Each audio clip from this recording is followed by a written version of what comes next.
primer lugar, por favor, a María Victoria Zingoni, vicepresidenta del club, para introducir el mismo. Mavi.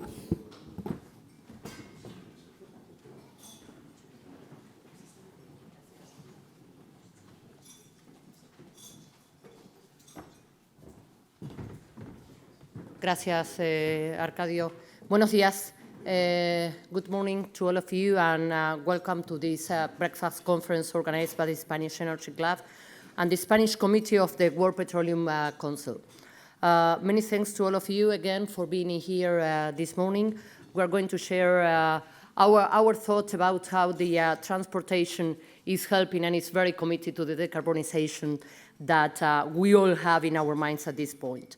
Our special guest today is John Cooper, Director General of Fuelseurope, association that represents all the companies conducting refinery operations in our continent within the European Union institutions.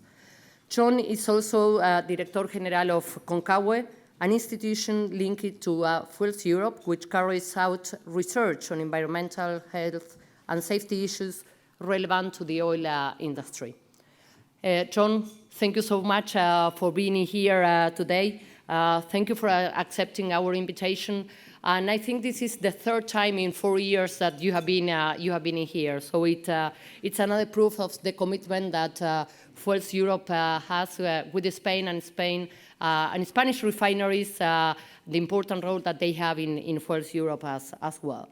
I know that since the first time you came in back in 2015, the oil and gas sector has experienced a complete transformation worldwide and is continuing in that train. I'd say it's accelerating in the last years. The consumption, production patterns are in constant change. Oil prices, we all know that they remain volatile, whereas the geopolitical arena highlights again the importance of energy security. These circumstances, along with the latest technology innovations or new regulations that we're all facing, make the industry review its strategies and redraw the business models that we do have in the energy sector as a whole. However, I would say that I'm not mistaken if I say that the largest challenge that the oil and gas sector has today is going through this energy transition challenge that we are all very committed to. One of the biggest discoveries of mankind, the oil, which has allowed societies to grow and help the well-being reach all corners of the planet, needs to accelerate its contribution to the reduction of emissions as many other sectors. The compromise of the industry towards environmental sustainability is not something new. We have been working on it in the last year. It has been a constant trend in all the activities that we carry on. However, additional efforts are needed in all the value chain. The implementation of solutions in order to maintain the temperatures of the Earth well below the 2 degrees, or even if we can, below the 1.5 degrees, is imperative and urgent. This is a challenge not only, again, for the energy sector, but for the society as a whole and all the sectors of the economy. In Europe, after some years of negotiation discussing the different directives and regulations that make up the winter package or the mobility package, we have new goals, new objectives for the next 10 years, up to 2030, and a proposal of a strategy for 2050. A new commission will be taking office in the next days. I think yesterday there was a meeting on it. Its president, Ursula von der Leyen, has announced a Green New Deal that we have goals that are even more demanding. Meanwhile, all the European Union countries are finishing the definitions of the way that they are going to reach these goals through their national energy and climate plans. I'd say not an easy job at this point, but working on it. We as a team, as the Spanish Energy Club, we firmly believe that all energies and economic sectors need to come together to find the best combination of solutions to reach the challenging goals that we have. All contributions will be necessary to reach the ambitious objectives set in the European Union, while supply an increasing demand of energy worldwide. The main forecast of the most reputed international institutions point out that oil will be, for many years to come, is still an important part of the energy mix, and we need it. In this sense, the International Energy Agency's 2019 World Energy Outlook points out that oil accounted for more than 31% of global energy demand in 2018. And over the next 20 years, oil is forecast to remain the largest contributor to the energy mix, ranging from 23 up to 28% of the share of the energy mix, depending on the scenario. So we all need to count on oil. Being also present in the energy mix of the future, refining contribution, while we're going to discuss today, the refining contributions to greenhouse gas emission has a lot to say. The flexibility, efficiency, and resilience of the refining industry infrastructure that we have in Spain and in Europe, and the know-how acquired through the years of work in this field are characteristics that will surely help in this journey. Today, we will be learning more about the pathway defined by the refining industry, especially on the side of the transportation field, that will show all industry potential contribution to the low-carbon transition. I'm sure that we will be speaking about technologies, cost, and policies, and a whole lot of other matters. That's why I'm not going to extend my speech any longer and allow John to share with us his view. Before giving the room to John, I'd like to give the floor to Pedro Miras. Pedro, as chairman of the Spanish Committee of the World Petroleum Congress. We know that the Spanish Committee has become a reference in the World Petroleum Council, and that's thanks to the initiatives and strong dedication you have been showing to put the oil and gas Spanish industry in the international arena. So thank you all for that. Thank you, Pedro, your team and the whole Spanish Committee of the World Petroleum Council for all the hard work that you have been developing all these years. Again, thanks, John Cooper, for having accepted the invitation, and to all of you for being here with us today.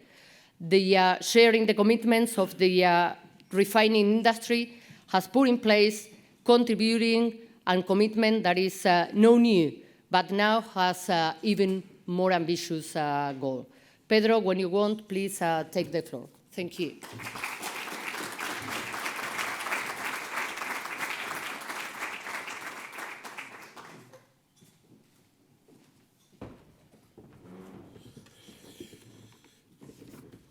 Good morning, and thank you very much, Mavi, for your kind words and all what you have said around the job that all the Spanish National Committee of the World Petroleum Council is doing nowadays. It's a pleasure to hear those kind words. And good morning and welcome to everyone for today's event from the Spanish Committee of the World Petroleum Council. And it's a pleasure to have all of you here. And before giving the floor to John, that is the one who has to lead all this day, I would like to say several words about WPC and what the Spanish National Committee is doing nowadays. As you know, the World Petroleum Council is a non-advocacy, non-political organization, and has also the accreditation for the United Nations as a non-governmental organization. But we are a forum, we are not a lobby. We are just trying to create a dialogue between all the stakeholders, so that means that non-national oil companies and international oil companies, OECD and non-OECD countries, producers, consumers, governments, associations, academy, and people in general have the floor here to speak and take their ideas, because we want to promote together a sustainable management of the use of oil, petroleum and gas, for the benefit of all. So that means that the WPC, as I have said before, has not a formal position on issues. it's just a forum. We want to create a dialogue and to listen to all the possibilities, all the opinions all over the world. And this dialogue, this way to face the aim of the WPC, it's something that has been doing for the WPC for the last 85 years. That is the time that the WPC has been working over the world. And the dialogue is very important. And today probably is much more important just today. You know that Spain is one of the WPC's members. WPC are 70 countries. And since 2012, we have been trying to broaden the Spanish oil and gas industry participation and the visibility of the WPC activities here. Actually, the fact that we are chairing the Congress Program Committee has helped a lot in order to promote the industry here all over the world, the Spanish industry. We have something very interesting to say is that Spain has submitted 41 abstracts to the call for papers for the next Congress that is going to be in Houston 2020. And that means that 41 abstracts compared to the 2,000 abstracts that the call for papers have got means that Spain now is the first European country submitting papers to this Congress. And only after Saudi Arabia, USA, China, India, Russia, and Iran. So that means that all the effort that we are doing here, it's important, and we are going to have a good presence in the next Congress that all you know it's going to be in Houston 2020. We have several lines of action, and I would like to underline what is linked to the young people. And the proof is that we have a very important Spanish WPC Youth Committee. It was created in 2015, and you know that the young talent is probably the biggest asset of our industry. So it's crucial for us to attract them, to retain the talent, and to make them to be very proud to be part of this industry. We try to organize good activities for them. So first is that we try to offer them the possibility to attend the international events. Let me say that the last youth forum that was held in St. Petersburg in the summer, we were able to invite 10 people, 10 young professionals that were there in the Congress, and some of them with a very interesting experience. We have also launched the second edition of the Youth Spanish Oil and Gas Award that has that gives the possibility to young people to show their knowledge, to have a good interaction with the seniors of the industry, and to prepare them to go to the Congress, to the next Congress. Actually, in the last edition, one of the papers that was in the first Youth Award was able to go to the Congress and to have a representation in one of the panels. And there's another proof is that today we have 8 young professionals that are sitting over there. John, be careful because they are going to ask you a lot of interesting questions. They are over there. So we're very happy trying to engage young people in this industry.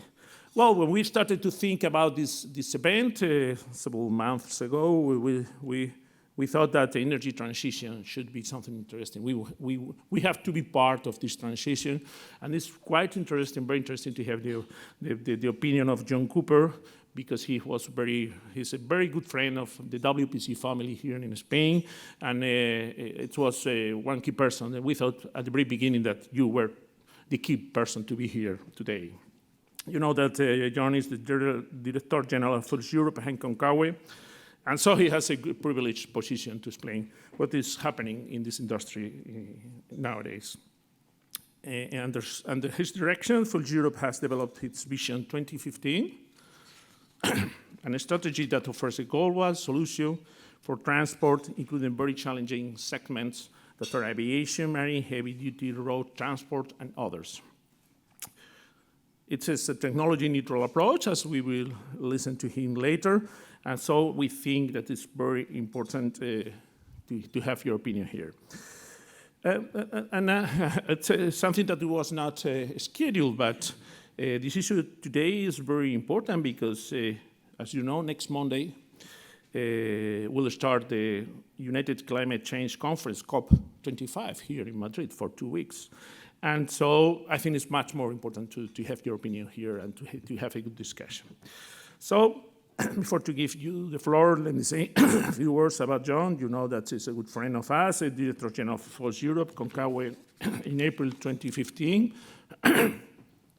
He started his career in the motor industry working on future powertrains, and after 3 years he has been in BP downstream for a lot of years, many years, 27 I said. His previous role was the Director of Renewable Strategic Downstream, leading BP's commercial and compliance strategy for renewables regulation, so your experience is very valuable here. He is a Bachelor in Engineering from Cambridge University. So thank you very much. Please, it's time for you to share with all of us your the Vision 2050. Thank you, John.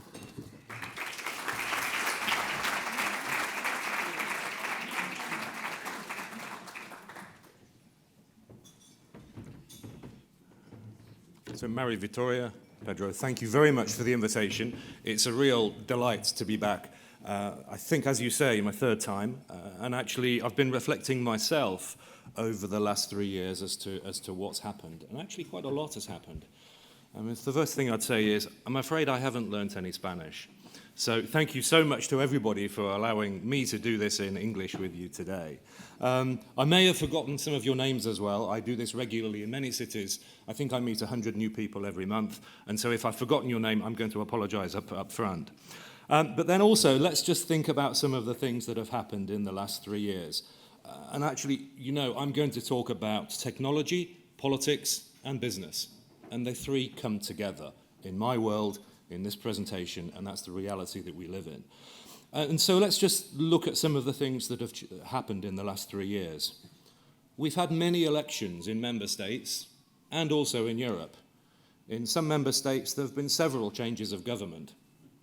In the UK, they still haven't left the European Union. Getting closer, but we'll see. Climate science has moved on. And actually, the views of scientists have clarified the urgency, actually, of what we have to do. And then we should also look at the politics around the environment and climate has also moved.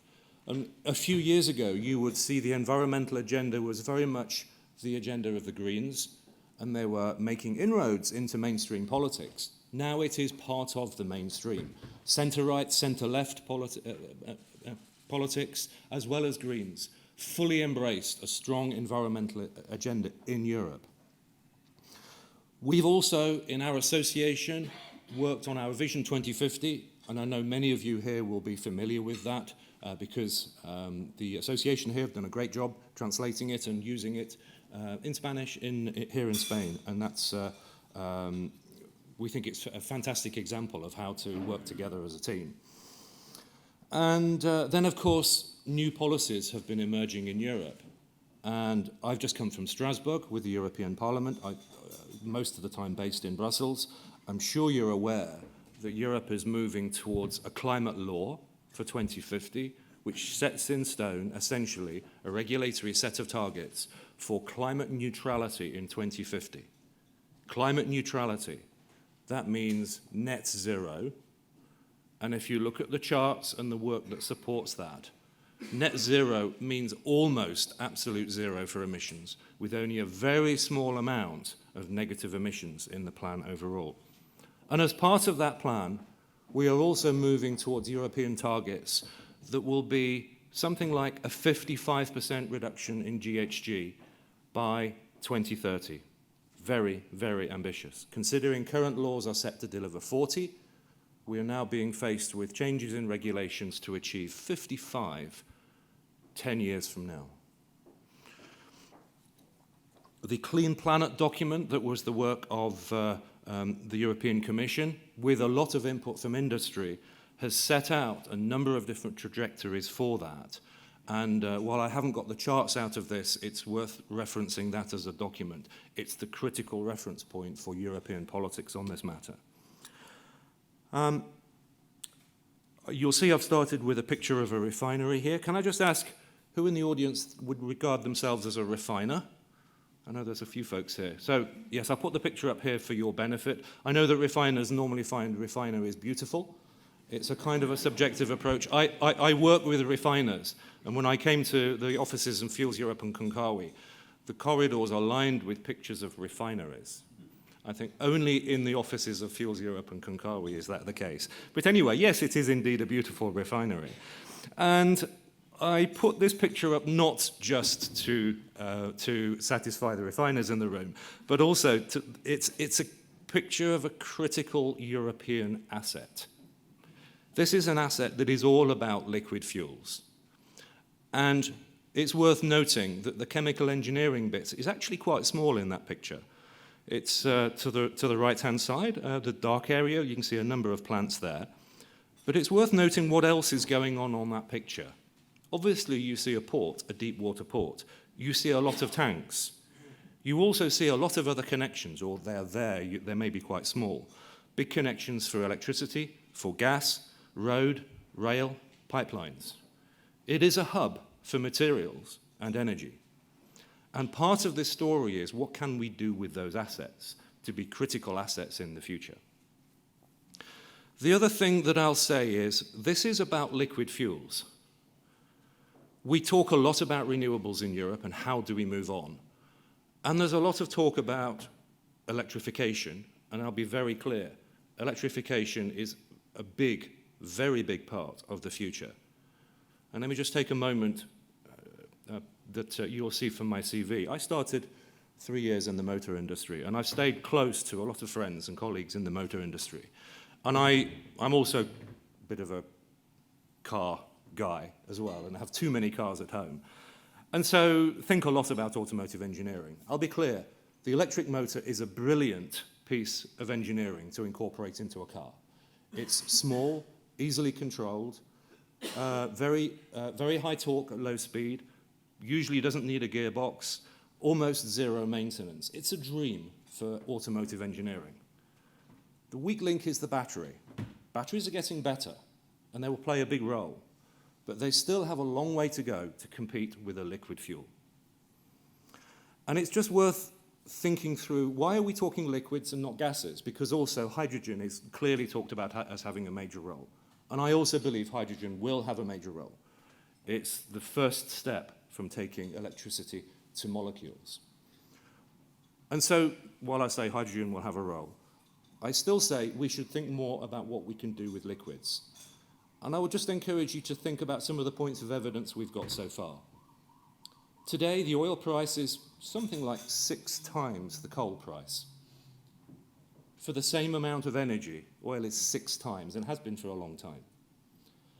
And then also another example, for gaseous fuels versus liquids. You may have noticed we have in most countries in Europe gaseous fuels on sale, CNG and LPG or autogas. I come from Brussels at the moment, where a litre of LPG or autogas is around 50 cents, and gasoline is around €1.35 or something like that. What's the market share of LPG? About 3%. It's strange, but customers really like and appreciate the utility, the practicality of a liquid fuel. And finally, I would just invite you to think, can you imagine if the fuels industry sold its fuel at the petrol and diesel pumps today untaxed? It would be around 70 cents a litre. And can you imagine if governments came along and said, oh, we've got this great idea, we'll put 100% tax on the fuel? Can you imagine what the reaction would be? Oh my goodness, we're going to go out of business. Everybody will stop buying petrol and diesel. They didn't. It's amazing as a commodity, as something that's so important in life, that governments can tax it at 100%, and it hardly changes the demand. So it's my belief that we've underestimated the need and the willingness to continue with liquids as a part of the solution for the long term. And this whole vision that we've put together is very much around that. Customers, society want to have liquids. How can we make them in a new way that meets all the expectations? So with that, let me set off and actually use some of the slides that I've put together. Here we go. So I'll say something about the car makers. Car makers are also looking at this very carefully. And car makers have been through really something of a storm around the politics around themselves that was originally around the diesel emissions. You cannot have avoided the diesel emissions scandal that's occurred in Europe over the last 3 years. And the political expectations on the car makers and the regulation of vehicles. And one of the things that I'll introduce here is what's going on with the regulation of vehicles for the future. And then I also want to introduce some reality about the outlook for electrification.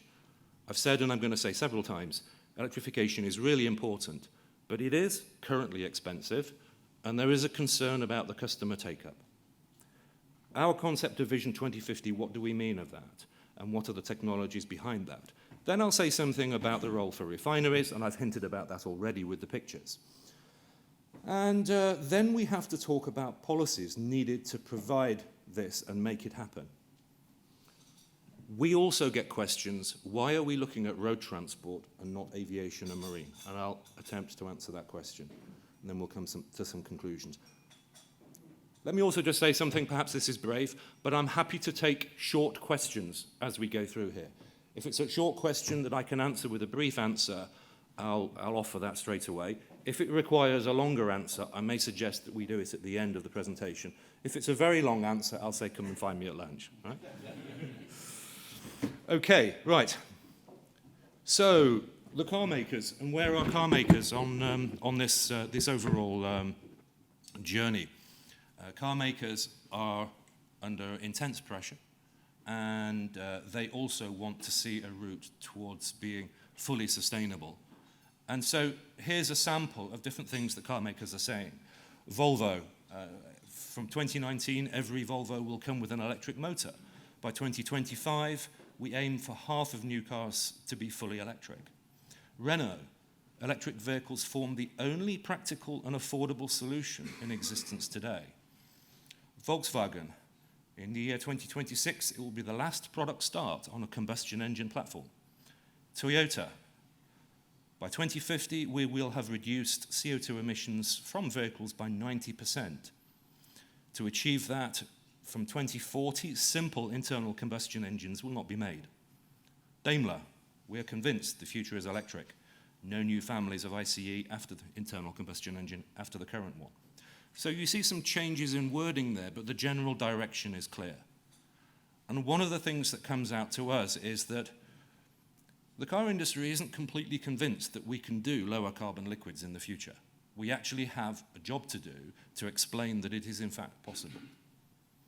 And then I want to just give you a sample of some of the statements from European political groupings in the new European Parliament. These statements have just been made in the last few weeks. Renew Europe is the political grouping based around Macron's party from France, En Marche. But it also includes liberals and centre-ground politicians from several other countries.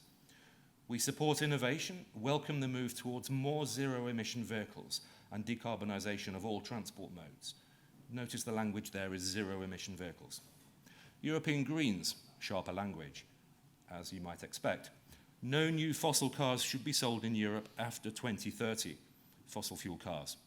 Quite what is the definition of that? We can talk about that. And then for the Socialists and Democrats, S&D, ensure that by 2035, all new vehicles placed on the market are zero emissions. Again, worth noting the language is a little bit more open there, a little bit more technology neutral. But the intention is clear.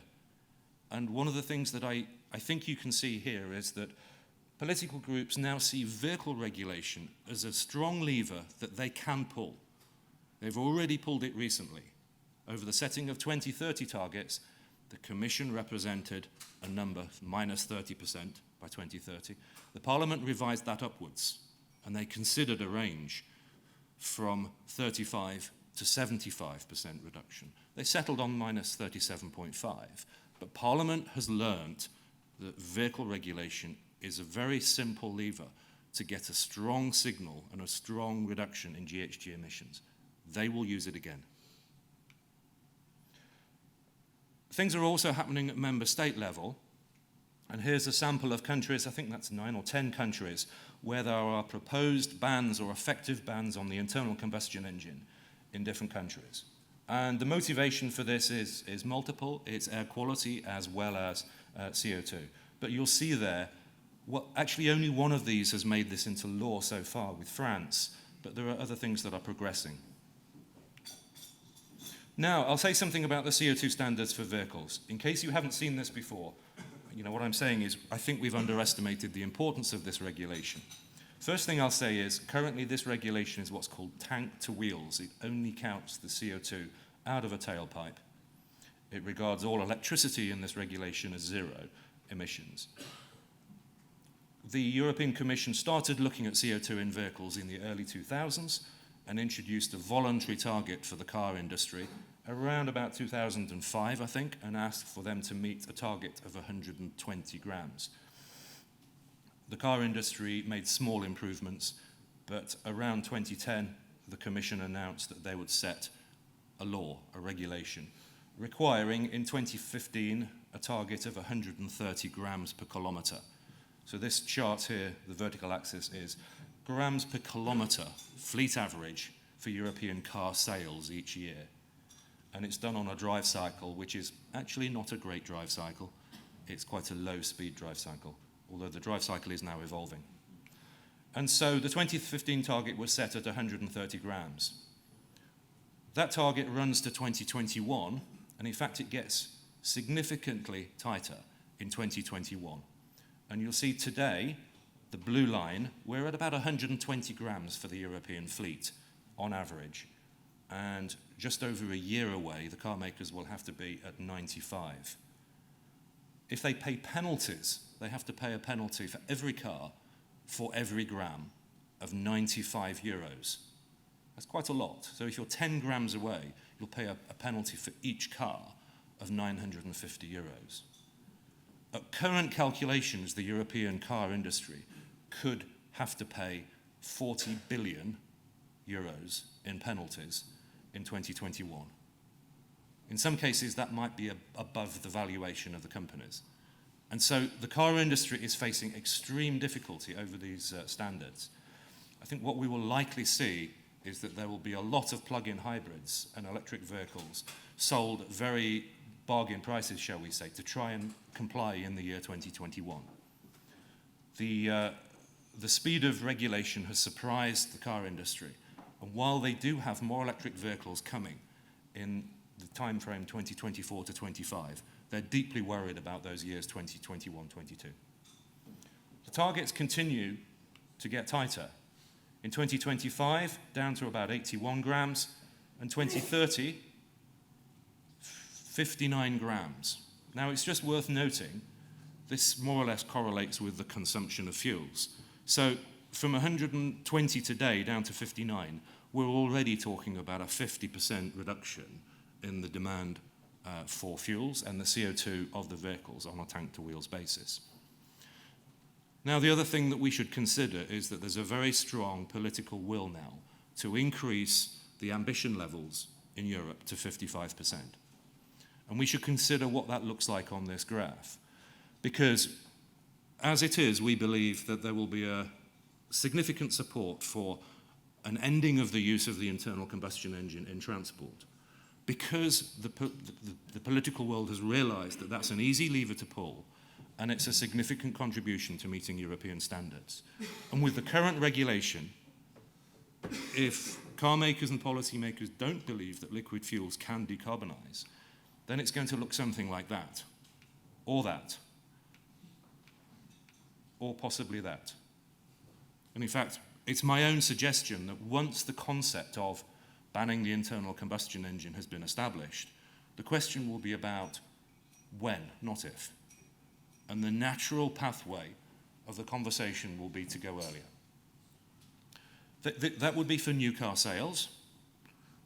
Once that has happened, I think it will be quite easy to calculate and progress the decline of gasoline as demand in Europe and well over half of the diesel demand. And it's fair to say that refining may not be attractive soon after that at all as an industry in Europe. And that has significant implications for the other sectors, the other sectors of demand, maritime, aviation, petrochemicals, feedstocks, etc. But you can't have a refining business that only uses half of the barrel, basically, in Europe. And so we think that there are severe implications for going to that approach. And by the way, the power industry is preparing, of course, for electric vehicles, as they should. But we will not be at zero in power by 2030. And a rapid increase in electrification will increase significantly the need for infrastructure and the additional generation for supplying that. So while we still say it's an important trajectory for the future, 2030 may be too early. The other point of reality that I'd share, some data from the European car industry, the Industry Association, the equivalent of Fuelseurope, ASEA, Association of the European Car Manufacturers. And this is sales data from 2018 in Europe. And I'm going to point you on the left-hand pie chart to the green slice, ECV, electrically chargeable vehicles, which includes plug-in hybrids and full electric vehicles. 2% in 2018. A small increase in 2019 in the first quarter to 2.5%. So, progress, but there's a catch. And if I go to the next slide, almost all of those sales are in about 5 wealthy countries in Europe. And you can see them, the colour scheme there is not so good, but the green kind of colours, basically Scandinavia and Netherlands, which is where the penalties, the incentives are the highest. And those countries, they typically have a higher disposable income for the population. They also have the highest incentives for getting those cars on the road. In contrast, the lowest market shares, countries with a smaller GDP, Greece there had a total sales of 315 electrically chargeable vehicles in 2018. And a similar number in Slovakia, just over 1,000 in Poland. So the strategy for decarbonisation of transport, if it's totally reliant on electrification, it does require a complete fleet turnover, and that looks like it's happening in a very uneven way across Europe. There are many countries in Central and Eastern Europe where vehicles are often 20 years old, and in some cases 30 or 40 years old. And complete fleet turnover will take a very long time in those countries. We're not alone in thinking that there's a role for renewable hydrocarbons at scale. This is a piece of work done for the German government, the Energy Agency, DENA, and it was a consultancy Prognos that did this work. Very simply put, the shapes on the left represent the entire use of petroleum today, and the dark blue represents those sectors, in their view, that will require renewable hydrocarbons in the long term, so unable to be satisfied with a purely electric approach. And they're very clear. Non-energy uses, aviation, maritime, heavy-duty transport will require molecules for the long term. And we would agree. And perhaps you may have seen this slide. We've used this slide a few times. Aviation is perhaps the ultimate example of where hydrocarbons are essential, and almost certainly liquids. A wide-bodied, long-distance aircraft today, such as this Boeing 787, will be around 230 tons takeoff, and of that, around 100 tons will be jet fuel. Worth noting, of course, at landing, that aircraft will be about 140 tons because almost all of that fuel will be gone. To replace that amount of energy with batteries, at current rates, we would calculate around 2,000 tons. It's not going to work. And of course, for aviation, this sector is the biggest part of CO2. We do have prototype electric aircraft. They will work. Small aircraft for very short distances. But let's be clear, aviation will need hydrocarbons. The liquid fuel is the best. It is still the best form of energy storage. And in fact, if you look in nature, how does nature store energy for years? It uses oils, fats, and sugars. And I've challenged some of the best scientists that I've met to find long-term storage of electricity in nature. And we came up with two different things. One is clouds and thunderstorms. That lasts a few minutes, an hour maybe. And then the other one is electric eels, that if you look carefully at the dissection, they've got cells in their body to generate a high voltage to produce the shock. It's a tiny amount of energy. It's just a useful voltage. Nature has not found a way to store electricity for the long term, whereas oils, fats, and sugars is the basis of energy storage in nature. And so that's what we're trying to mimic. Yeah? One size does not fit all. We'll need lots of different technology solutions. And so here's the core of the approach that we've come together. I mean, I've been working in this field on and off for most of my career, over 30 years now, and I remember lots of different announcements of technology breakthroughs.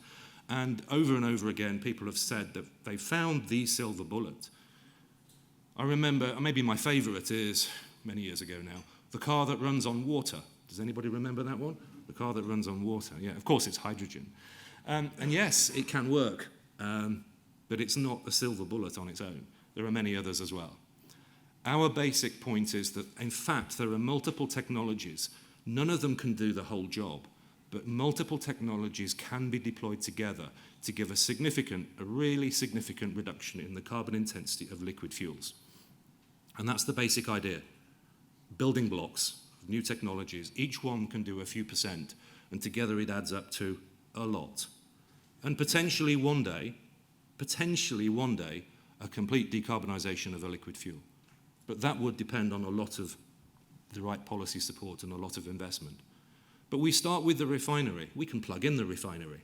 You don't have to plug in the car. You can start by plugging in the refinery, using more renewable electricity for heat and process.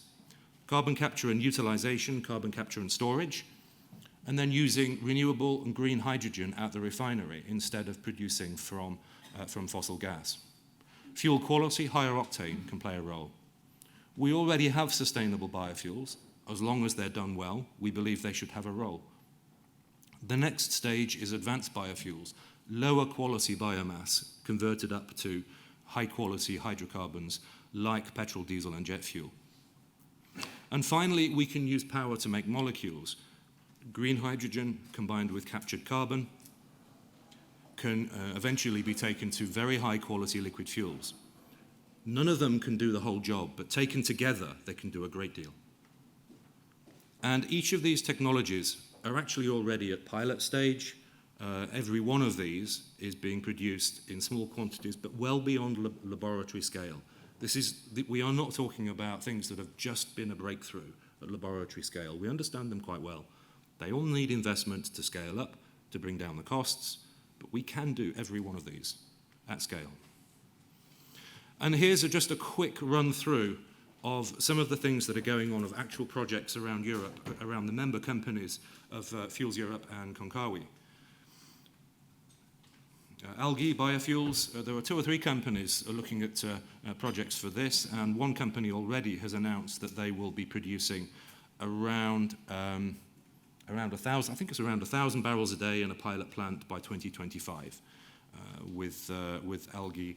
Algae is a very interesting form of producing biomass, can potentially be produced in salt water, and doesn't necessarily need land to do it. The refine project in a refinery in Germany, an electrolyzer to produce green hydrogen. Bio-T-fuel, thermochemical conversion, Fischer-Tropsch process from low-quality biomass, another member company producing this. Waste-to-fuel, there are several technologies for waste-to-fuel here. One of them is Fulcrum Bioenergy, municipal waste, using the biofractions of municipal waste to produce jet fuel there. Sunfire, power to liquids, sorry, went too fast there. Sunfire, power to liquids, is a small pilot plant in Germany now producing molecular fuel from renewable power and likely to be converted into liquids soon.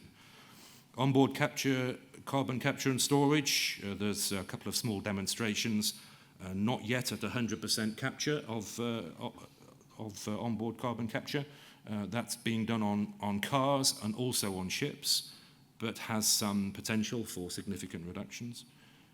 Carbon capture and storage for industrial sites. This is a project with several member companies being developed in Norway. And this is just a sample of all the R&D and innovation projects currently underway. Now, one of the things I'll say is we need to be clear, producing liquid fuels this way costs more than making it from petroleum. Petroleum, even if it is 6 times the cost of coal, seems to be regarded by society actually as really great value, and it does cost more. It's just worth reflecting for a moment that petroleum is, of course, a biofuel. It's made from plankton millions of years ago.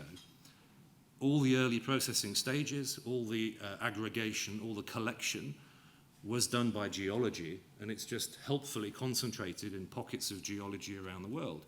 We just have to extract it, and then the job of refining and turning it into fuels is, compared with advanced biofuels, it's quite straightforward.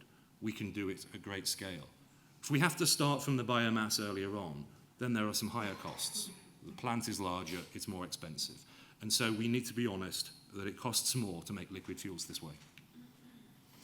And then there's the role of the refinery as an energy hub, because one of the things that we'll hear is, well, if we're moving on from fuels that are no longer substantially made from petroleum, do you still need a refinery?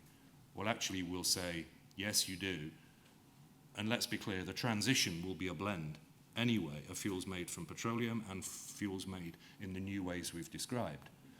But the refinery actually is very well placed to be a hub in this whole transition. It is often already situated in industrial areas where there may be other wastes, there may be common needs for hydrogen, there may be availability of captured carbon, or needs for carbon capture and storage in the same location. And so as part of an energy and industrial hub, it's very well placed.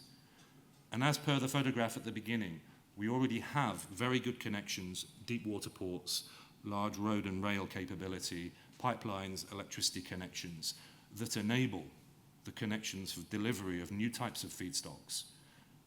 And one of the advantages that we describe in this whole strategy is that the need for infrastructure from the refinery is almost nil compared with a full electrification strategy for many forms of transport. We are talking about products that are essentially similar or the same as petrol, diesel, and jet fuel today. And that means we've got all the pipes, we've got all the delivery mechanisms from the refinery to the side of the car, the side of the truck, the side of the plane, the side of the ship. It all is in existence. Compared with what's needed for very extensive electrification, particularly in heavy duty, it's a significant saving. And it also has the practicality of being storable and an easy transition where we may have, for trucks or cars, high concentrations of renewables in certain geography, and in other areas, less. We have a seamless transition between a petroleum-based fuel and something that's based on renewables. So we need to talk about costs and policy support mechanisms. As I've said, these fuels will cost more than petroleum. And so we've plotted this in a graph that expresses it in the currency of euros per ton of CO2 saved, the carbon price or the carbon cost. I'm not sure whether you've seen this done before. First of all, technologies we can do at the site, the refinery site. Carbon capture and storage, this is the technology bit, so yeah. Carbon capture and storage by steam methane reforming, capturing pre-combustion carbon there, basically around 100 euros a tonne today. Carbon capture and storage through non-concentrated CO2 is going to be higher, today over 200. And then green hydrogen from electrolysis, maybe 300 or more euros a tonne today. And then technologies for low carbon fuels in terms of the feedstocks, addressing the combustion emissions. HVO, between 100 and 200 euros today. Advanced bioethanol, cellulosic routes, 200, maybe 300 euros a tonne. Similar for biomass to liquids, gasification with Fischer-Tropsch. And finally, e-fuels, synthetic fuels made directly from renewable electricity. And today they go significantly higher, and maybe as high as 600 euros a ton. Very, very dependent on the cost of electricity there. And then we have to look at what policies will cover that.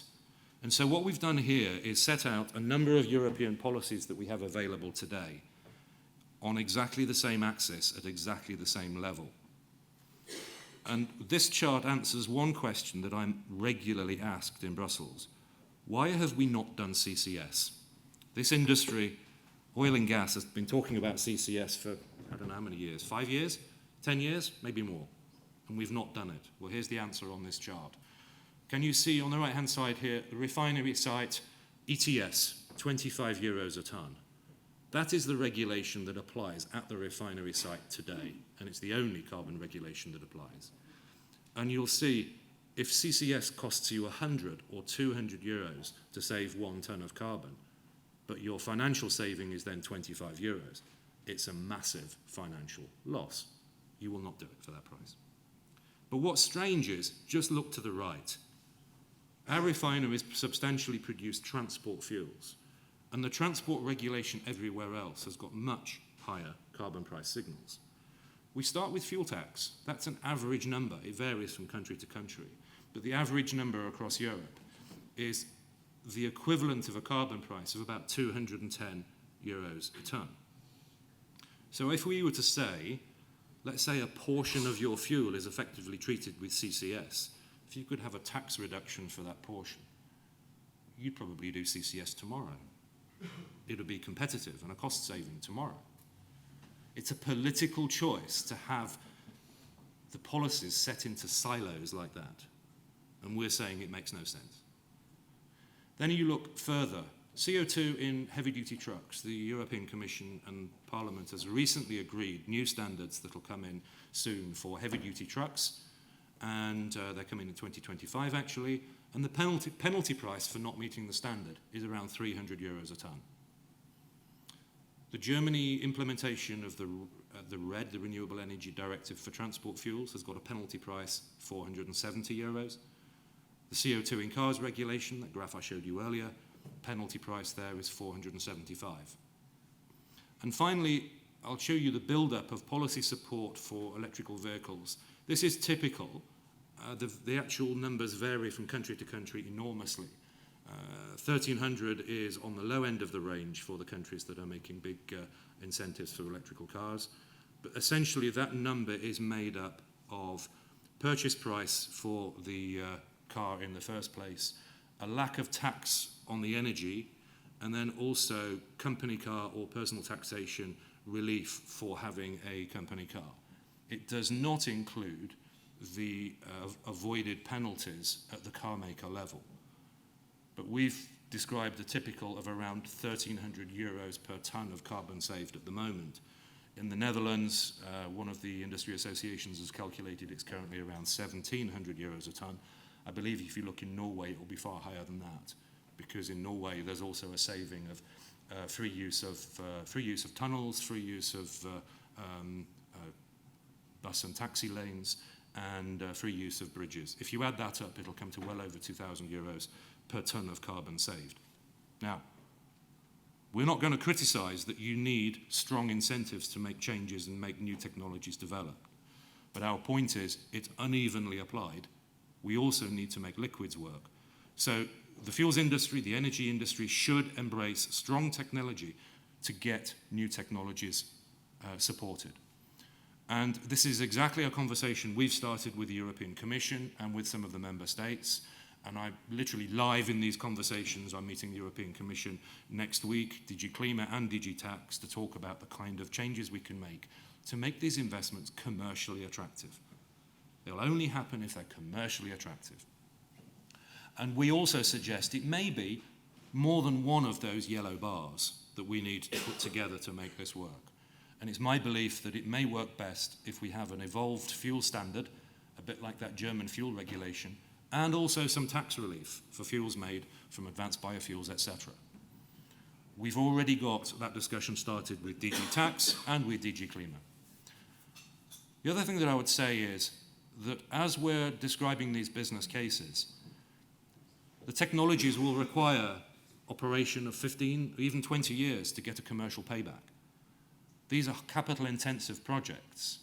And you'll see I've color-coded the bars on the right-hand side. The yellow are the fixed price signals from policy, and the blue are the variable or market prices.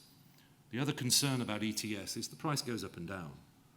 And if you're doing a 20-year project, you really need to know what policy support you get for a long time. And so I think I've got on the next chart, please excuse me, this is a spreadsheet, and don't bother about reading the numbers because in fact there are no numbers there. They are just X's. But this is a simple lesson in how to draw a spreadsheet to get a signature from a CEO. And believe me, I've had conversations like this. A project that goes out 20 years is a challenging thing to describe in finance if it depends on policy. But it looks something like this. If I can just draw your attention to the top part of the graph, we're talking about the benefit, the income that you'll get from a project. That will be volume sales and a price for those sales. The bottom part starts on the left-hand side with the heavy spending of investment. And if we draw the bank balance, you start with 0 and you go well into the red as you borrow. Whether you're borrowing from a bank or whether you're borrowing from within your company, you may go into the red €1 billion for one of these projects. And then you start up and you're producing, and you've got a volume production and a price that'll give you an income. And hopefully, years down the road, you'll break even and then you'll make a profit. This is pretty basic business economics. We as an industry, all of the energy industry, would understand what these projects look like. We're saying for these technologies, you may need 15 years to break even, and that's quite challenging. Now, we all, as in the energy industry, will understand the technology risk of new projects, and that will mean you may not operate at full volume, you may have higher than expected maintenance or other costs. We know how to manage those, we know how to evaluate those and make those decisions. But there's a key line here, which is the policy risk according to the price you have for what you sell.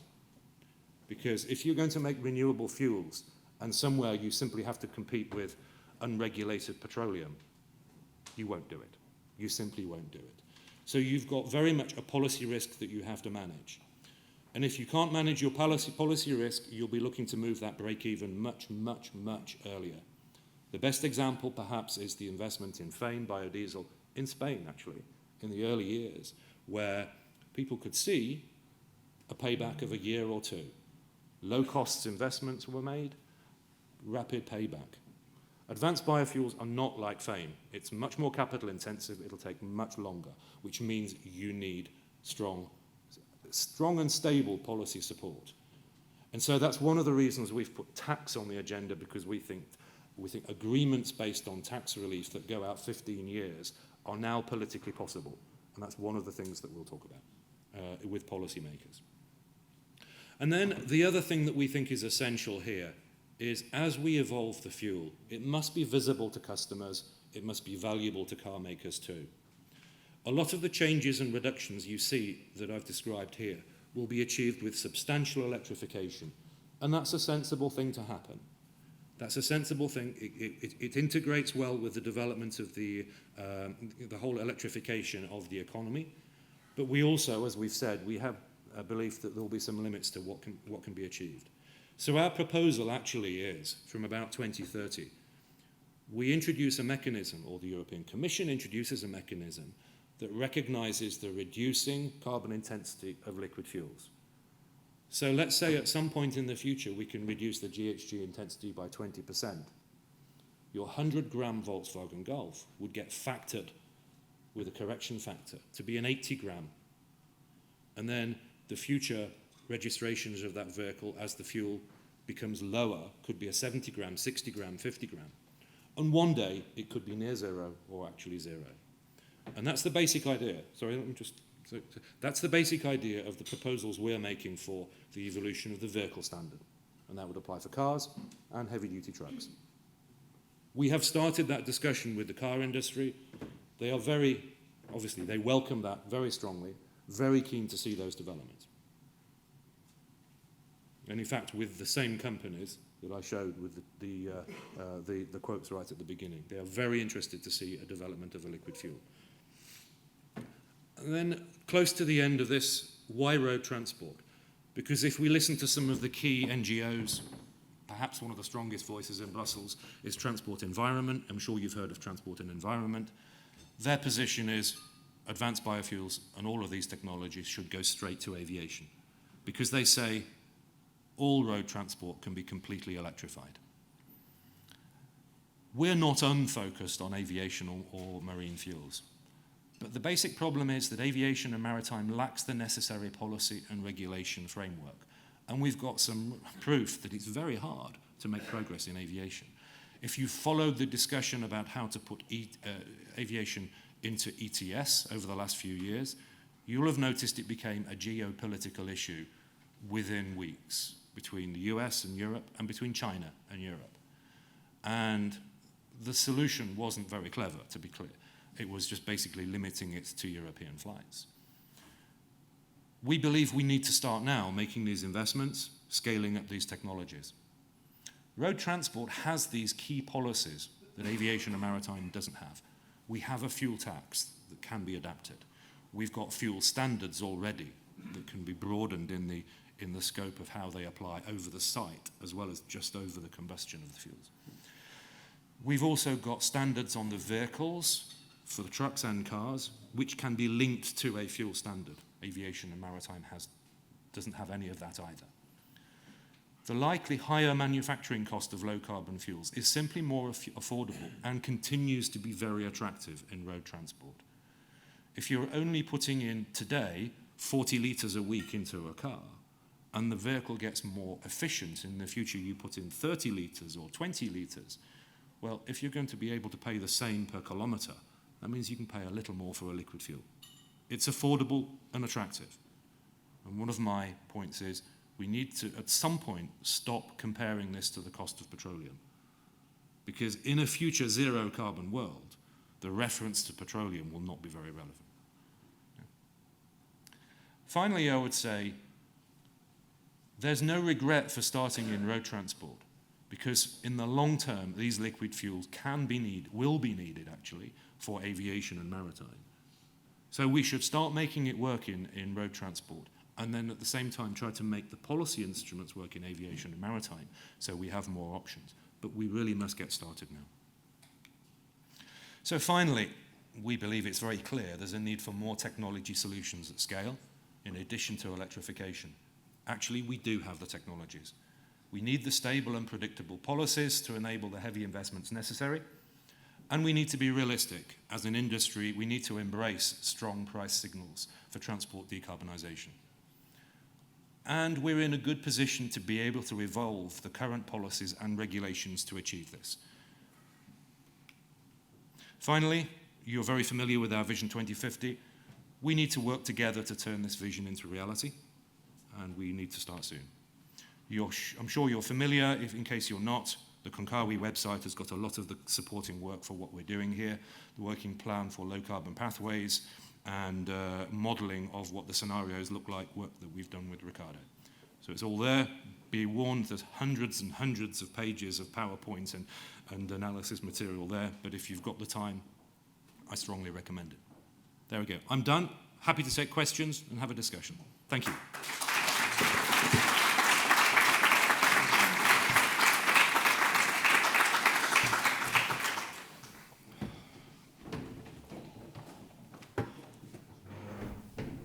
Thank you very much, John, for your very inspiring presentation. And now I think it's time to open the floor for questions.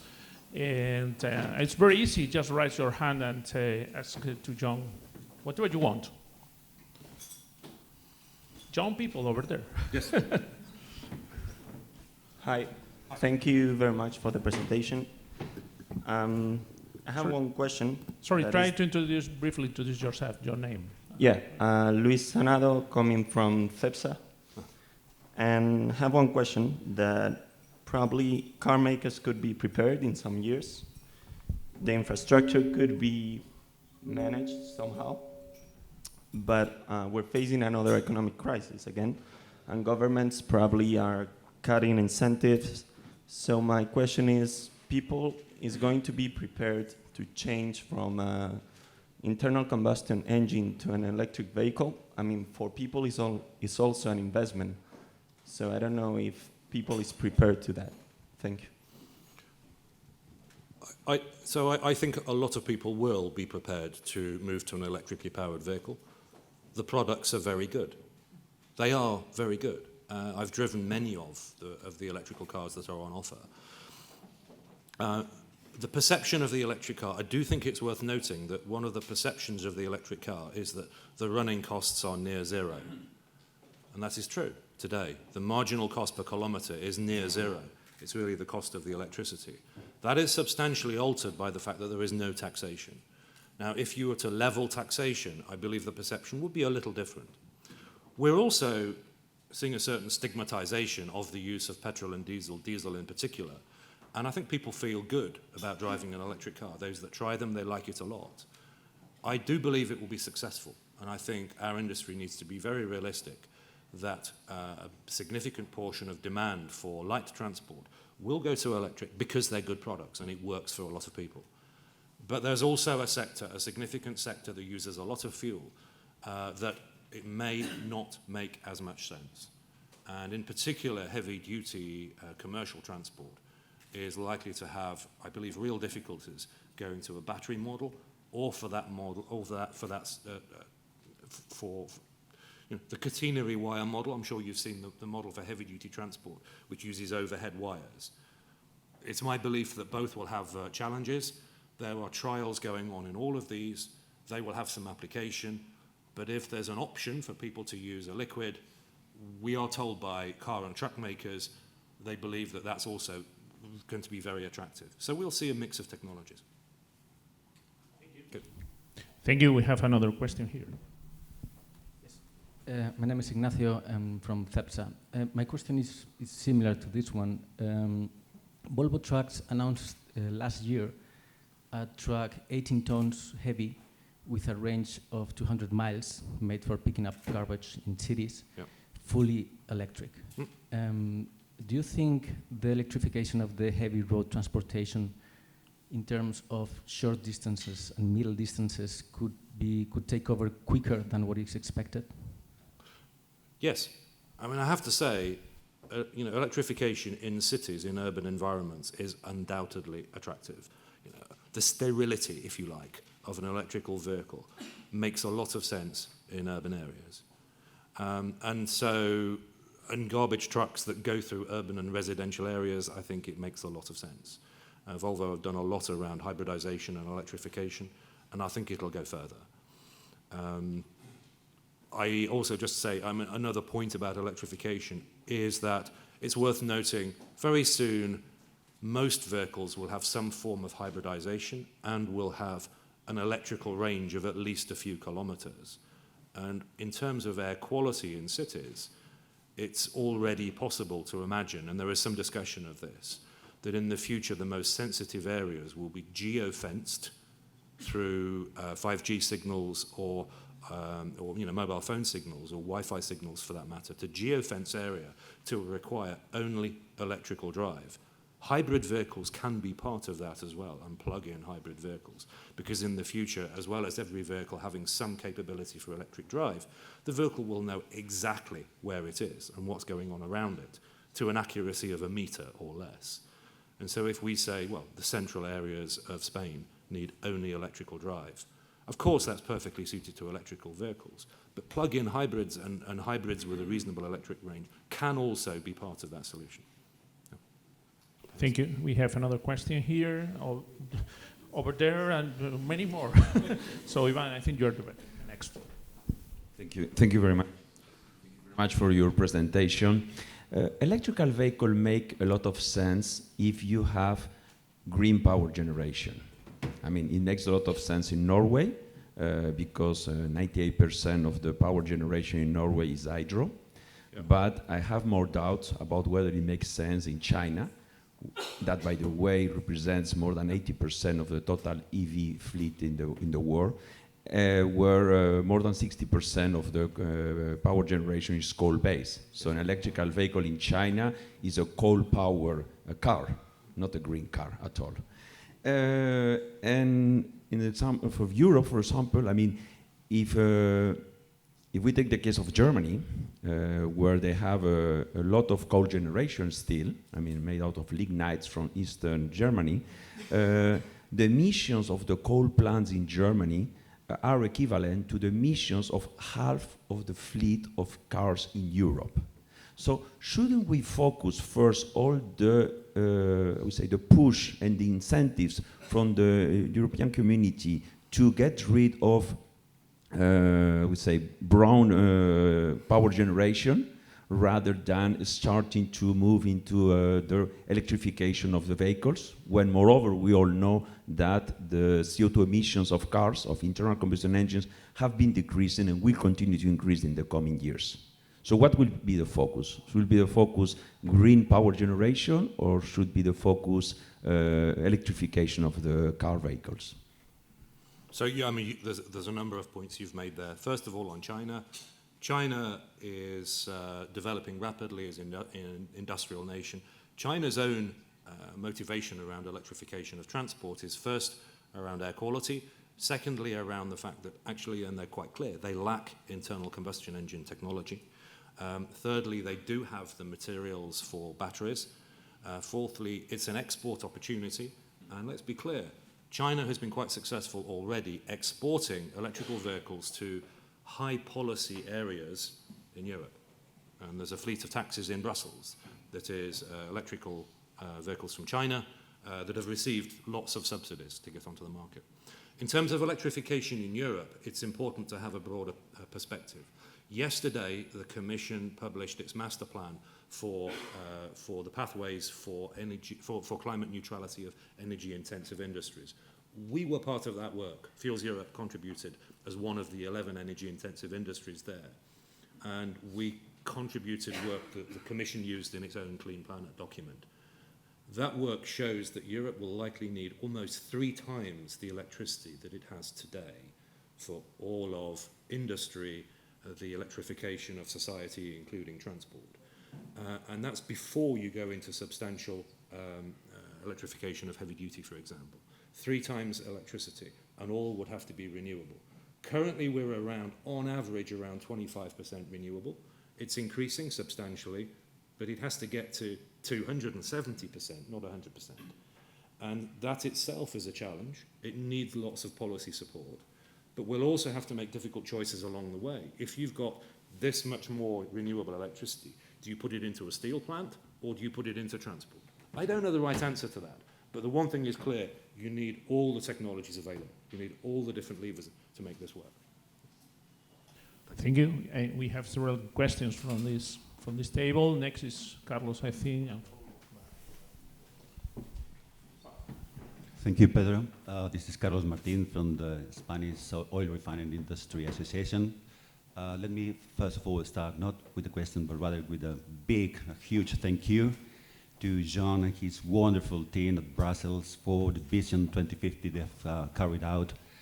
A wonderful job that has inspired our own strategy for evolution to the ecofuels that we had the chance to present just some few weeks ago. So thank you, John, for your job, for all your support in enabling us to convey the message that we have a relevant role as an industry to play in the energy transition. So thank you, John, first of all.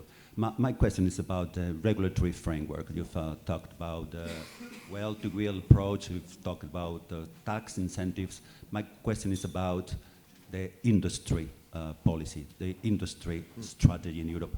To what extent, in your opinion, it is to have a proper industrial policy in the EU in order to enable all these innovative pathways, technology pathways to happen, to make a reality in order for us to allow to become neutral, climate neutral by mid-century?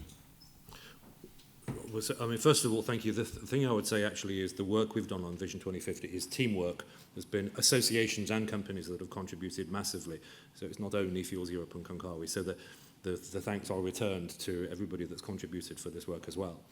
In terms of industrial policy, I think there is some good news that the new European Commission and Parliament has really strongly recognised the need for a competitive industry in Europe. That language has made it into the key titles of the documents. And not everybody understands exactly what it means, but we've actually got, I think, a much healthier conversation around supporting industry. We have unions now recognising that the industry needs help, and the trajectory we have been on, which is a de-industrialization of Europe, cannot work. Cannot work. And so if you have the chance, I would encourage people to look at the master plan that was published yesterday. Just look at the summary. The whole thing is 68 pages, but there are some key points in there around where policy support is needed. It's enabling and describing the right forms of finance, which is not only public money, it's also getting the right descriptions in the regulatory definitions of sustainable finance. If you're running an investment fund or a pension fund, we need the right definitions. So if you've got a refiner investing in CCS and hydrogen, that's recognized as a renewable and sustainable project, not as, oh, it's associated with fossil fuels, therefore it's on the blacklist. Sustainable finance and finance definitions is part of it. And then there's something about the public or regulatory activity to enable access to resources, whether that is biomass or whether it's battery materials or other critical materials. There needs to be a European level strategy around that. And you know, there's the battery project that Europe has announced, the sort of the Airbus of batteries that is along those lines. And finally, and I would say arguably the most important one, regulatory choices and design of markets and regulations to create markets for low carbon products. Whether you're making steel or jet fuel or plastics or fertilizer in a low carbon way or climate neutral way, we all need to be honest and clear. It will cost more than the current product. It will simply cost more than the current product. And in many cases, it might be twice. And you can only invest if there's a demand. A fundamental of business is you invest to satisfy a demand. And so the biggest challenge we have is to describe the structures that actually create a secure and reliable demand for low carbon products. And then all of the industries can invest against that. So in fact, we have a great deal in common with other energy intensive industries like steel, chemicals, fertilizers, glass, ceramics, etc. We sometimes think we're a bit separate. In fact, we have a great deal in common. Those industries have similar challenges. Their technologies cost hundreds of euros a ton of carbon saved. We have one significant advantage. That policy chart that I showed you with all those bars that are in the hundreds of euros already. Industry, the rest of industry only has ETS today as policy support, and they're struggling to come up with ideas for how they can cover those costs. We are closer. We're closer. So, but in part of the overall industrial strategy conversation, we can make progress on those fronts. So the whole point is there's good news, we must step up and work with it. Thanks. Works. Good morning. Thanks a lot because it was very interesting for me, this morning's presentation. I'm going to use two of my hats.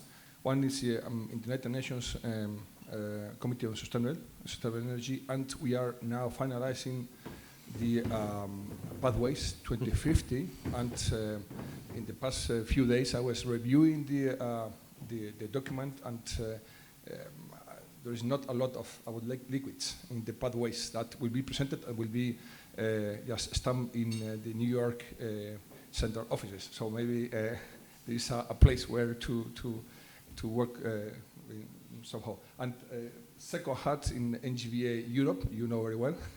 Then when assessing this report that I'm not seeing yet, but I will read, when assessing the liquids and the market share of liquids into heavy duty transportation on road and maritime, what is how do you share the market between our liquid LNG and your liquids?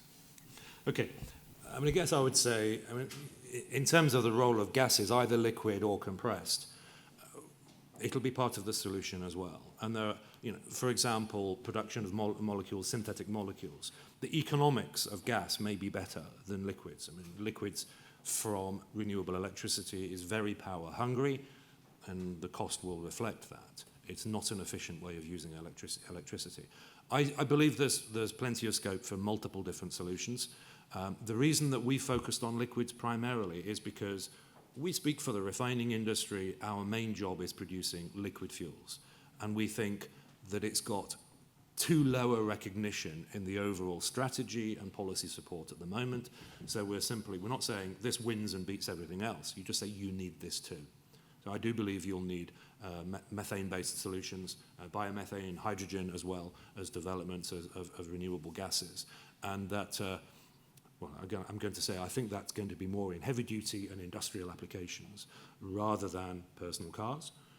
I think we've got enough evidence that car users are a little bit reluctant to use gaseous fuels, but certainly large-scale applications, trucks, railways, industry, big role for renewable gases as well. Thanks. Thank you. I think there is a question over there. Good morning, John. Thank you very much for your presentation. I wanted to ask you about a topic that I have heard in many technology conferences this year, but I don't know exactly if this will happen soon or not, and I wanted to share with you. It is about the introduction of renewable feedstock in jet fuel production, as we have now in diesel, for example. Many technologies share new ways of producing renewable jet, but I am not sure if the European Union will set a policy or regarding this. Thank you. For jet fuel, yes. So, well, I spent 9 years in an aviation business, and I've spent a lot of time with both the equipment makers, Boeing, Airbus, Rolls-Royce, Pratt & Whitney, but also airlines. And also now I regularly meet IATA and other associations. There's a very strong will to make this work in aviation. And I believe there's a lot of very sincere and good intent to do it. We actually see a number of trials or small volumes appearing in Europe and in the US. And we also see a lot of technical involvement and committees approving new routes. The problem is that it's a global market. It's brutally competitive. And so, for example, the fuel sales in, I'm trying to think of an airport, the fuel sales in a European airport, Frankfurt, to some extent compete with fuel sales in Istanbul, because you now have lots of international carriers doing long-distance routes based around a hub. And the fuel price is critical to their competitiveness. It's worth noting the rise of Middle Eastern-based airlines like Emirates and Qatar, but also Turkish Airlines, basing their global operations around a strong hub. The problem is if we put regulations and policy support in place to make biofuels or renewable fuels work at European airports, it will, let's be quite honest, at the end of the day, it has to increase the cost relative to the cost of petroleum. I'm quite clear, and I've said this to the aviation industry several times, you've got to be prepared to pay more for your fuel. And I would also point out that when crude oil went to over $140 a barrel, the demand for jet hardly changed. And so the issue is not so much the price, it's them being competitive with each other. The airline community needs to find a way to be competitive with a higher price applied in more of a global fashion. And I think the European community can play a role there, nation states can play a role there, but there will be a limit to what we can do. I do believe they've got to make a start. They'll have to think about how they do that. But I come back to the point, to really scale this up, we must start in road transport first, because that's where, you're not going to drive to Istanbul to refuel your truck. Yeah? You'll do it within Europe. So we can define that market as being attractive for the customer and attractive for the investor. So a lot of work to do. Thank you.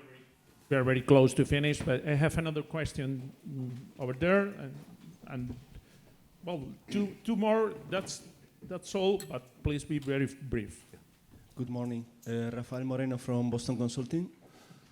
Yes, I have a question. Thinking about following the idea that the fuel consumption for cars is going to drop. Let's imagine that it drops suddenly. And refineries are focusing kerosene. Kerosene at the end is a quite narrow percentage of our refineries. But we have been running gas turbines in the industry with naphtha and with gas oil, with diesel in the long term. Do you think that aviation can move to a broader fuels in order to improve in order to make the transition from actual refinery to future refineries more efficient? Well, that's an easy one. No. So, I mean, at some point in my career, I was on the ASTM and the European Fuel Standards Committees for jet fuel. Aviation fuel has been optimized in an amazing way to be just the right distillation cut for operations in a range of temperatures and remarkable safety achievements as well. If we go back in history, there used to be a wide cut jet fuel called, I can't remember the specification, but it was basically called aviation gasoline. And it was a wider cut with a lot more light components in there. And the purpose of that fuel in the specification was to allow strong production of aviation fuel in a time of emergency when the demand for aviation was far higher than that for motor fuel. It used to be the case that aircraft were certified on that and also on motor gasoline. If we go far enough back, 747s were certified to fly on motor gasoline so that they could fly out of a situation where they'd done an emergency landing. I don't believe they do that anymore. One of the issues is that if in any kind of emergency situation, the low flammability of jet gives you an amazing advantage. And there are many situations where aircraft have crash landed and not burst into flames because of the low flammability of jet. I think they would have extreme difficulty.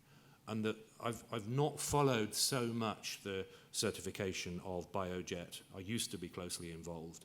The starting point for the industry today is we need exactly the same specification. Even the level of aromatics they worry about, like zero aromatics, that's a problem. So the short answer is they really want the same molecules produced in a renewable way. Okay, thank you. The two last questions, one is over there and the other is here. You have the mic here? Yes, please. And you are going to have the last one. Okay. Thank you, John, for the presentation. This is Pablo from BP. The question was about, from a refiner's perspective, if you think that most of the passenger cars will move to electrification in the medium to long term, it means that our demand for gasoline will be close to zero because most of the gasoline goes to the passenger cars. And this is still a quite big fraction of our production, around 20-something%. And most of the gasoline that we produce here in Spain now, we are exporting this gasoline to other countries. So if we have all these carbon taxes to pay and so on the CO2 that we produce at the refineries that other countries are not paying outside of the European Union, we have to export this gasoline. So how is that going to work? I mean, we are going to have a lack of competitiveness in terms of the international markets. So first of all, yes. And the next thing I'll say is we need to be clear. The charts that I've shown on the regulation of CO2 in cars, there is a similar chart for light vehicles and a similar chart for trucks. The trucks one is not quite so aggressive. But one of the things I have to say to the refiners in the room, there is no such thing as business as usual. It doesn't carry on like it has been. Those charts you can easily translate into a reduced demand. And no such thing as business as usual. The key question is, in the years quite close to us now, there may be a political decision to push very rapidly and very strongly supported electrification, or there could be a route towards more renewable liquids. Ultimately, those supplying customers today in transport have got some choices in the future. Are they only supplying electricity, or are they supplying electricity and liquids mostly made from renewables or wholly made from renewables? But one thing is clear is that there's no such thing as business as usual. One of the things we can't do as an association is work out the commercial strategies for companies or for the industry as a whole. We are, of course, an association of competitors. We have antitrust, competition law concerns. We can't go into individual strategies. But one thing is clear, that the demand for liquids in Europe will be going down significantly. And of course, exports will be part of many companies' strategies. Refiners have to be competitive in being able to export. If we have very high carbon prices applied to the production of things that are exported, that's a problem for our industry. It would be a problem for the steel industry, the plastics industry. It would be a huge issue. Plastics industry has lots of intermediates coming and going. And you talk to the likes of Bayer or BASF or others, they have a huge issue with a high carbon price in Europe. And so there are lots of really difficult questions that arise from your question. I don't have those answers, but industry as a whole will be working on exactly those issues. Thanks, Billy. Thank you. And the last one is over there. María Romero from CEPSA. Thanks, Jon, for your presentation. Very interesting. You have mentioned a list of different projects that for sure are capital intensive. Yes. But does the European Union create a clear strategy of which kind of projects to finance and the percentage? So yes, they are working on lists of things to finance. And it's fair to say, right now, our projects, with the possible exception of hydrogen and CCS, are not high on their list. There is something of a perception issue for our industry. The expectation is that most of transport will go to electricity. It's not obvious to the European Commission that we would do this. It's not obvious. And actually we do, as an industry, have to be clear about willingness to do this, conditional on getting the right policies. So the prioritization of the projects is not everything that we would ask for. However, I would say the European Commission and many policymakers really do want CCS to work and to happen in Europe.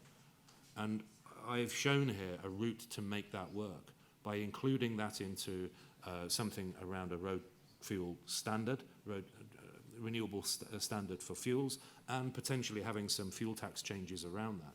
We can make CCS competitive and attractive quite soon in Europe. And they'll be very, very happy to support. I mean, the European Commission have said to me they will be delighted to support projects like CCS and green hydrogen at our refineries. So a mixed answer, but there's something positive in there. Thank you. So thank you very much. I think it's time to close. And before closing, let me say a couple of words. First of all is that transformation, transition, adaptability, flexibility is what the society is demanding to us. And this industry has been doing this for the last 150 years at least. So we are prepared for this. The future is good, but we have to work in this direction. And this is what we are going to discuss in the next Congress in Houston, 2020, December. I hope you all will be able to be there. It's going to be the biggest Congress in the history of the WPC, more than 10,000 delegates, around 20,000 attendant people there, more than 700 speakers. It's going to be a huge event, and I hope you will be there, not only as speakers, as delegates, and in any role that you can have. And we are going to try to not to be only a Congress for ourselves. That is quite common in this industry. We discuss a lot among ourselves, but try to show this to the rest of the society. So please take your tickets for them. And the next event of the WPC Spanish National Committee is going to be about refining. It will be in Bilbao, probably in May. And you are all invited to discuss about the problematic and the future of the refining industry in Europe. Thank you very much. Jon, thank you again. You are a good friend so far, but you always have a good expectations and has been really, really inspiring. I would like to give you a big applause. Thank you very much.